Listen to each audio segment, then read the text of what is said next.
अभी नीतीश कुमार जी ग्राम पंचायत के अधिकारों को छीन करके वो पूंजीपतियों के हाथ दे रहे हैं। जी, मैं टिकट का तो दावेदारी पेश कर रहा हूँ, लेकिन मेरे समर्थक ही डिसाइड करेंगे, मेरे चाहने वाले ही डिसाइड करेंगे कि किस सीट से हम आए। इसलिए असदुद्दीन ओवैसी साहब को भी मैं बहुत लाइक करता हूँ। ऐसे मतलब सोच को और ऐसे लीडर को आगे बढ़ाना चाहिए। ये फाइनल है कि आप 2025 बहादुरगंज विधानसभा के चुनाव में हिस्सेदारी लेंगे। आप विधायक प्रत्याशी अपने आप को घोषित कर रहे हैं। जी जी, अपने आप को मैं विधायक प्रत्याशी घोषित कर रहा हूँ। आपकी मोहतरमा रोजी हसन मुखिया जिनका आप प्रतिनिधित्व कर रहे हैं। जी जी। और एक अचानक से ये विधायक लड़ने का ख्वाब ये कैसे आया? ये बात कैसे सेट हुआ कि हमको? अगर मेरा पॉलिटिकल बैकग्राउंड होता तो मैं डायरेक्ट ही विधानसभा में आता। मतलब एक चुनाव के लिए सिर्फ आर्थिक स्थिति मजबूत हो ये जरूरी नहीं है। और इन विधानसभा में बहुत सारे ऐसा काम है जो रोजगार सेक्टर में, एजुकेशन सेक्टर में कर सकते हैं। जैसे बात ये है कि महात्मा गांधी का एक सोच था कि हमारा एक ऐसा सिस्टम बने जो सेंटर से कुछ भी आए तो डायरेक्ट हमारे ग्राम पंचायत। तो नीतीश कुमार जी चाह रहे हैं कि इस बार मतलब काम को डिले हो, उनके पास पैसे हैं नहीं। अगर डायरेक्ट मुखिया या वार्ड सदस्य अगर इस काम को करता तो डायरेक्ट वो अपने निगरानी में रखता। लेकिन इतने बड़े बड़े ठेकेदार आए, पूंजीपति वाले आए, जिसमें देखिएगा कहीं पे नल है, कहीं पे पानी सप्लाई नहीं करता है, कहीं पे अगर चुनाव के हाँ निर्दलीय भी। लेकिन 2025 में मुझे हर हाल में आना है। 2025 में हर हाल में आपको विधानसभा का चुनाव लड़ना है क्या? का भी बहुत बड़ा फैन फॉलोवर हूँ और उनकी भी विचारों को मैं बहुत अच्छा मानता हूँ। उनका कहना है कि अपने साथ में पेन लेके चलिए। मतलब किसान लोगों से भी मिल रहे हैं, सभी लोगों से मिल करके हम अपना जनसंपर्क में आप लगे हुए हैं। अपने चाहने वालों से की हड्डी होती है वो युवा ही है और आप वो रीढ़ की हड्डी है। तो बहादुरगंज के रीढ़ की हड्डियों से आप क्या कहना चाहेंगे एज ए विधायक प्रत्याशी होने के नाते? कि आप एक ऐसा नेता चुनिए, क्योंकि समाज को जो लीड करता है वो लीडर है। कि राजनीतिक में हिस्सा लेना बहुत जरूरी है। वो इसलिए जरूरी है क्योंकि समाज को लीड करने वाला नेता है, अगर वही गलत हो जाएगा तो समाज गलत की तरफ जाएगा। इस बार 2025 का जो विधानसभा चुनाव होगा उसमें एक कैंडिडेट, एक प्रत्याशी डॉक्टर हसन रेजा भी होंगे। पार्टी कौन सी होगी ये तय नहीं है। सलाम आदाब, मैं रमीज रेजा। हमारे साथ किशनगंज बहादुरगंज प्रखंड के पलासमनी पंचायत के मुखिया प्रतिनिधि जनाब डॉक्टर हसन रेजा साहब हमारे साथ है, जो कि सामाजिक कार्यों में आप उन्हें देख पा रहे होंगे। बहादुरगंज की राजनीति में सक्रिय भूमिका निभाते हुए नजर आते हैं और बहुत ही कम उम्र में ये मुखिया बने हैं और लगातार जो सामाजिक मुद्दे हैं उन पर ये इनकी बात भी होती है। आगे 2025 से विधानसभा चुनाव है और भी कई चीजें हैं। तमाम तर सवालों के जवाब आज आपको मिलेंगे। हम चाहेंगे आप वीडियो में अंत तक जरूर बने रहें। तो सबसे पहले आपका वेलकम, खैर मकदम करते हैं हमारे इस चैनल में। सबसे पहले रमीज भाई, आपको और आपके केडीवी लाइव को बहुत बहुत शुक्रिया। अस्सलाम वालेकुम, आदाब।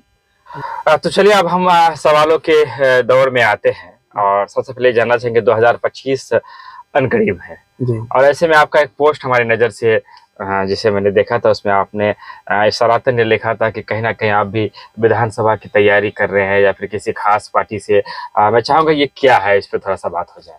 जी, ये हकीकत है कि 2025 विधानसभा में इंशाल्लाह हम आएंगे, और लेकिन कौन सा पार्टी होगा और किस पार्टी से आए या बिना पार्टी के आए, ये हमारे चाहने वाले और समर्थक जो होंगे वही डिसाइड करेंगे।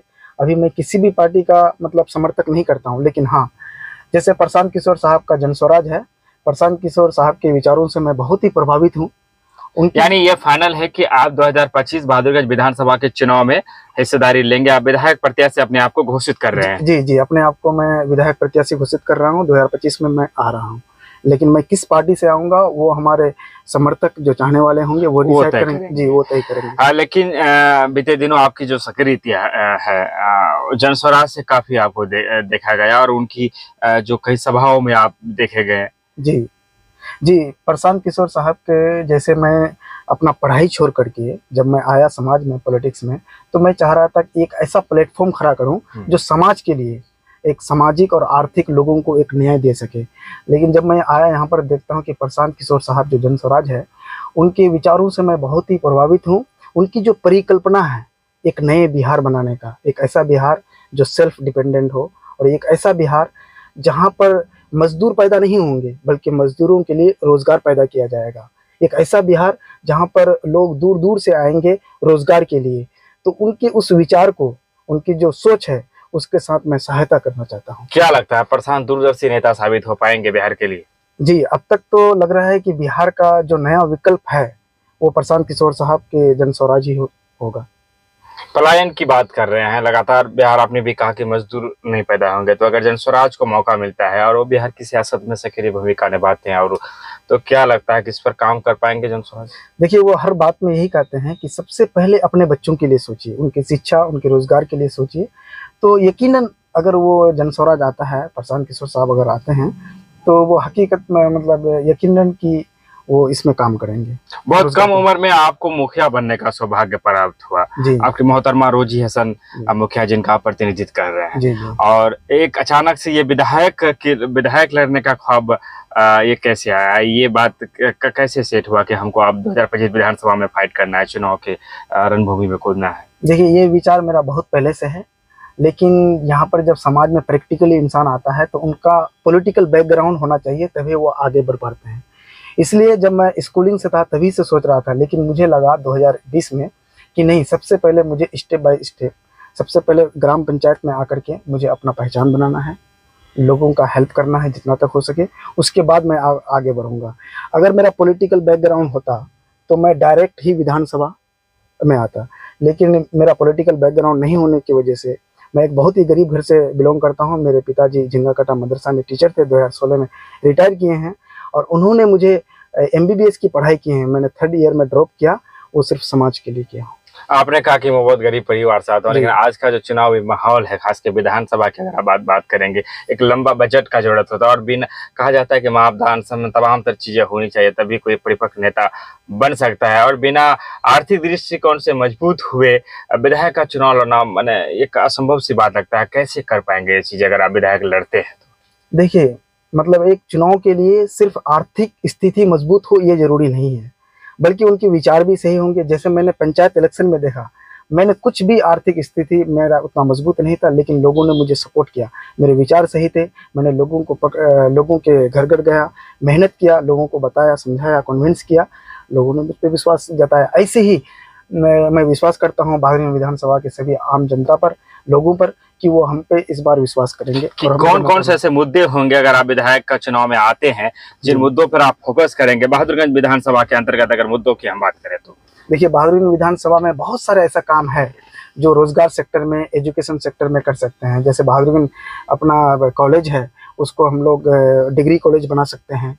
बहुत सारे बहादुरगंज है, उसमें बाईपास बना सकते हैं, और बहादुरगंज में बहुत सारे फैक्ट्रीज भी लगवा सकते हैं हम लोग डेवलपमेंट के लिए। जहाँ से आप घर जाते हैं पलासमनी अली हसन चौक होता हुआ आपको जाना पड़ता है, झांसी रानी चौक से अली हसन चौक तक जो जाम की स्थिति रहती है वो रुला देता है। जी, रुला देता है। उस पर क्या करने की जरूरत है? देखिए, बचपन से ही देख रहे हैं कि वहाँ पर बहुत ट्रैफिक, लेकिन आज के ज़माने में तो सबसे ज़्यादा इतना ट्रैफिक है कि अगर आप हाट के दिन या फिर बिना हाट के दिन भी आइए, सैटरडे और वेडनेसडे को वहाँ पर हाट लगता है बहादुरगंज में, बिना हाट के दिन भी आइए, लेकिन आपको 1 घंटा कम से कम टाइम देना पड़ता है। तो उसके लिए हम लोग बाईपास का सोचेंगे। बाईपास जी, आज चूंकि आप पलासमनी पंचायत का प्रतिनिधित्व भी कर रहे हैं, मुखिया है आपकी वाइफ, तो इस बार जो खास करके जो ग्राम प्रधान है सरकार से खासा नाराज चल रहे हैं, क्या कारण है सरकार से? देखिए, कारण यही है कि महात्मा गांधी का एक सोच था कि हमारा एक ऐसा सिस्टम बने जो सेंटर से कुछ भी आए तो डायरेक्ट हमारे ग्राम पंचायत में, मतलब गांव में डोर टू डोर पहुंचे। तो उसके लिए एक मतलब संस्था ये बना सिस्टम बनाया गया, वो है ग्राम पंचायत। लेकिन अभी नीतीश कुमार जी ग्राम पंचायत के अधिकारों को छीन करके वो पूंजीपतियों के हाथ दे रहे हैं, टेंडर वालों के दे रहे हैं। जैसे वहाँ सेंट्रल से हो या फिर बिहार गवर्नमेंट से हो, डायरेक्ट पंचायतों में आता था, लेकिन अब टेंडर के द्वारा काम किया जाएगा। जिसका काम, जैसे आपको किसी को गली बनाना है, किसी को छोटा सा मतलब अपना आंगन बोल रहे हैं, गली में पेवर ब्लॉक करना है, तो उसमें तो टेंडर नहीं कर सकते हैं, उसमें मुखिया ही है, वार्ड सदस्य है जो कर सकता है। तो नीतीश कुमार जी चाह रहे हैं कि इस बार मतलब काम को डिले हो, उनके पास पैसे हैं नहीं, जिस वजह से वो काम को डिले करने के चक्कर में वो बार बार टेंडर कर रहे हैं। एक मिसाल देते हैं पंचायत सरकार भवन के लिए, 2016 से 2021 के बीच पंचायत सरकार भवन बनाने के लिए मुखिया को जिम्मेवारी दिया गया, तो पूरे बिहार में देखिएगा 2000 से 3000 बना। लेकिन 2021 के बाद, 2020 के बाद फिर से उसने टेंडर को कर दिया, तो आप देखिएगा कि पंचायत सरकार भवन बनने का जो स्पीड था वो बहुत कम हो चुका है, क्योंकि ग्राउंड लेवल पे काम करने के लिए ग्राउंड लेवल का नेता चाहिए। नल जल योजना के लिए सरकार ने फिर से एक बड़ी राशि आवंटित की है, परसों का ही खबर है जी। जबकि धरातल पर अवास्तविक जल नल का जो है कि कहीं नल है तो कहीं जल नहीं है, कहीं जल है तो नल नहीं है, कहीं दोनों है तो उसे ऑपरेट करने वाले संचालक नहीं है, या मरम्मती कार्य के वजह से बंद पड़े हुए हैं। धरातल पर मैं समझता हूँ कि कोई भी एक ऐसा पंचायत नहीं होगा जो सही तरीके से नल जल योजना जहाँ पर संचालित हो रहा हो। फिर ये पैसे दिए जा रहे हैं, आवंटित की जा रही है, क्या लगता है कहाँ चूक कहाँ हो रही है? अगर पंचायत स्तर पर चूक हो रही है, सरकार की कमी है या पदाधिकारियों की मिलीभगत हो रही है, क्या कमी कहाँ रह जाती है नल जल? देखिए, यहाँ कमी नल जल में ये है कि हम लोग से पहले ही नल जल का काम लगभग कंप्लीट हो चुका था, जबकि किसी वार्ड में आधा हुआ है, किसी में आधा नहीं हुआ है। बहुत सारे ऐसा पंचायत है जिसमें 50% हुआ, 50% नहीं हुआ, लेकिन इस चीज़ को क्लोज कर दिया। जब हम लोग आए तो अगर डायरेक्ट मुखिया या वार्ड सदस्य अगर इस काम को करता तो डायरेक्ट वो अपने निगरानी में रखता, लेकिन इतने बड़े बड़े ठेकेदार आए, पूंजीपति वाले आए, जिसमें देखिएगा कहीं पर नल है, कहीं पर पानी सप्लाई नहीं करता है, कहीं पर अगर पानी सप्लाई करता है तो उसमें जो कंसंट्रेशन चाहिए वो भी नहीं हो पा रहा है। लेकिन अब जो आ रहा है, जितने भी आप रिपेयरिंग के लिए दिया जा रहा है नल जल का, तो उसमें हम लोग सही से देखेंगे कहाँ पे कमी है, उसको लगवाएंगे। अगर जनस्वराज आपको मौका दे और आप टिकट का ऑफर करें तो क्या जनस्वराज के टिकट से आप चुनाव लड़ना चाहेंगे बहादुरगंज विधानसभा में? जी, मैं टिकट का तो दावेदारी पेश कर रहा हूँ, लेकिन मेरे समर्थक ही डिसाइड करेंगे, मेरे चाहने वाले ही डिसाइड करेंगे किस सीट से हम आए। अगर ऐसी स्थिति आन पड़े कि चाहे जनस्वराज की बात करें या दीगर पार्टियों की बात करें और टिकट की स्थिति उत्पन्न ना हो, तो क्या निर्दलीय भी चुनाव के? हाँ, निर्दलीय भी, लेकिन 2025 में मुझे हर हाल में आना है। 2025 में हर हाल में आपको विधानसभा का चुनाव लड़ना है। क्या अपील करना चाहेंगे युवाओं से, शिक्षित तबका से? सबसे पहले मैं एक बात और बता देता हूँ कि प्रशांत किशोर साहब के विचारों से मैं प्रभावित हूँ, और एक और है असदुद्दीन ओवैसी साहब, जो मीम के फाउंडर हैं, मीम के एक अध्यक्ष हैं। मैं उनका भी बहुत बड़ा फैन फॉलोअर हूँ और उनकी भी विचारों को मैं बहुत अच्छा मानता हूँ। उनका कहना है कि अपने साथ में पेन लेके चलिए। पेन का मतलब होता है कि बोलना सीखिए, लिखना सीखिए, आप अपने अधिकारों के लिए बोलिए, अगर नहीं मिलता है तो उसको छीन के लेके आइए, आप अपना लीडरशिप तैयार कीजिए। तो इसलिए असदुद्दीन ओवैसी साहब को भी मैं बहुत लाइक करता हूँ। ऐसे मतलब सोच को और ऐसे लीडर को आगे बढ़ाना चाहिए। कहना कि आप दोनों तरफ आप चल रहे हैं, अगर जिधर से टिकट मिल जाए। मैं दो नेता को बहुत पसंद करता हूँ, प्रशांत किशोर साहब को और असदुद्दीन ओवैसी साहब को। दोनों के विचार मुझे बहुत अच्छे लगते हैं, जो प्रभावित करता है मुझे। और बाकी जो लीडर है वो अच्छे नहीं लगते हैं? और भी होंगे, लेकिन उनके विचारों से मैं उतना प्रभावित नहीं हूँ जितना इन दोनों के विचारों से प्रभावित हूँ। इन दोनों का विचार में असदुद्दीन ओवैसी का बताया, मैं बचपन से मतलब जब स्टूडेंट लाइफ में था तभी से उनके विचारों को सुनता था और उनके विचार दिल में लगते हैं। लेकिन उनके अंदर कमी ये है कि उनके विचार तो बहुत अच्छे हैं, लेकिन एक्शन कहीं कहीं गलत हो रहा है। क्या तैयारी चल रही है? विधानसभा की बात कर रहे हैं आप, 20 पंचायत बहादुरगंज में है, 10-12 पंचायत आपके टेरागाज में होंगे, हाँ, और ऐसे ही 20 या 22 नगर है, 18 नगर है, एक बड़ा सा क्षेत्र है। और आप विधानसभा की तैयारी की बात कर रहे हैं, 2025 में आप फाइनली कह रहे हैं कि मैं चुनाव, आपकी तैयारी क्या चल रही है विधानसभा की? इसकी तैयारी में यही कर रहे हैं कि लोगों से मिल रहे हैं, लोगों से राय ले रहे हैं, अपने दोस्तों से राय ले रहे हैं, जो जानकार लोग हैं, मतलब किसान लोगों से भी मिल रहे हैं, सभी लोगों से मिल करके हम अपना जनसंपर्क में आप लगे हुए हैं, अपने चाहने वालों से आप संपर्क में हैं। अगर उन लोगों ने आपको अगर मना कर दिया, बाय द वे, अगर हम आप अपने एक मान लेते हैं कि 1000 लोग आपके चाहने वाले हैं, उनको लेकर आप बैठते हैं, अगर वो आपको कह देते हैं कि इस बार आपको नहीं लड़ना है, तो फिर मैं मान जाऊंगा। तो फिर आप मान जी जाएंगे। मान यानी जाएंगे। पूरा दारो मदार आपके जी, समर्थकों पर मेरे है, वो जो समर्थकों- चाहते हैं जी वो आप करेंगे। एक सवाल ये था कि चुनाव कौन लड़ेंगे, मुखिया जी लड़ेंगे या आप? नहीं, मैं लड़ूंगा। आप जी लड़ेंगे। जी युवाओं से क्या संदेश देना चाहेंगे विधानसभा 2025, खास करके बहादुरगंज के नौजवानों से, कि चूंकि आप भी 26-27 साल की आपकी एक एज हो गया और यही वो उम्र होता है जब आदमी बहुत कुछ करने का जज्बा लेकर के चलता है। कहा जाता है कि किसी भी समाज की जो रीढ़ की हड्डी होती है वो युवा ही है, और आप वो रीढ़ की हड्डी है। तो बहादुरगंज के रीढ़ की हड्डियों से आप क्या कहना चाहेंगे एज ए विधायक प्रत्याशी होने के नाते? मैं सभी युवाओं से यही कहना चाहता हूँ, अगर आप ये सोच रहे हैं कि हसन रजा आ रहा है, लेकिन ऐसा नहीं है। आप ये सोचिए कि एक युवा आज हिम्मत कर रहा है लड़ने के लिए। अगर किसी को ऐसा लगता है कि नहीं मैं लायक नहीं हूँ, हसन रजा काबिल नहीं है, तो कोई भी युवा आप हिम्मत कीजिए, आपके साथ हूँ मैं, और तन मन धन से हमेशा सपोर्ट करूँगा। कोई भी युवा अगर चाहते हैं कि नहीं हसन रजा काबिल नहीं है, मैं काबिल हूँ या कोई और काबिल है, उनको आगे कीजिए, लेकिन युवाओं को आना है, क्योंकि जब तक युवा नहीं आएंगे समाज में क्रांति नहीं आएगा।